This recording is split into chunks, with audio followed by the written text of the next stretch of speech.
जय जगन्नाथ सांग मैंने समस्त पंचक उपलक्षे शुभकामना सकाल आरंभ आम तुलसी माँ पाद पद्म मुरुच काटी पूजा कर आरंभ कलु तापर आम जल अर्पण कलु आ गोटे मुख्य जिनस हूँ तुलसी माँ पादर जो मटीटा अच्छे आणिकी मुंडे मारे केवे भी भूलिए ना तापर आम सूर्य नारायण को जल अर्पण कर चलू आम डेली वर्क को ये तो पियाज रसुण खिया हम नहीं तो मो सामना को बिना पियाज रसुण आसे बेस्ट खाद्य आलू मटर तरकारी आलू टमाटर तरकारी आपण मैंने मटर तरकारी थे एमती बनई खातु तापर ये तरकारी आप पियाज पकई खाया इच्छा हम ना फिर आम आलू को गोटा मटर सह सीझाइबा आ हाई फ्लेम रे 3टा सीटी देले 2टा जाक भलसे सीझी जाइथिबो। यही तरकारी मुख्य 2टा स्टेप अच्छी गोटे अच्छी यार मसला जमी अदा जीरा गोटा धनिया भृसंगा पत्र एका सांगे कोटा हम आउ द्वितीय स्टेप हूँ आलू को ये काटिकी पकाइबा नहीं आलू को गोटा चकटिकी तरकारी पकाइबा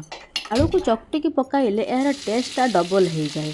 तेल रे आम छेचा मसला दे सारा टमाटो दबा आउ एई तरकारी गुंड मसला राजा हूँ मेथी पत्र को टिके भाजिकी देले से पत्रटा गुंड हो आ विश्वास करंतु तरकारी टेस्टा पूरा बढ़ी आलू को एमती आम दर चकटा करी पकाइबा यापर मसला सांगे आगे टिके भलसे गोले नवा गोले नहीं सारापर जो सीझा होता मटरटा को आ भितर पकई टिके समय भलसे फुटियापाई दीटा को छाड़ीदेवा तरकारी भलसे फुटीगला यह आ गोटे पात्र को काढ़ी नहीं से गोलमरीच गुंड आ जीरा गुंड टिके पकाई खाइबापी बाढ़ा आउ ये तरकारी सांग गरम गरम रुटी रे घरे तैयारी प्योर गुआ घी को टिके लगाई खाइबे तापर कहिबे केमिति लागुचे आपण माने सतरे कहूची पियाज रसुण खाइबा को भूली जिवे।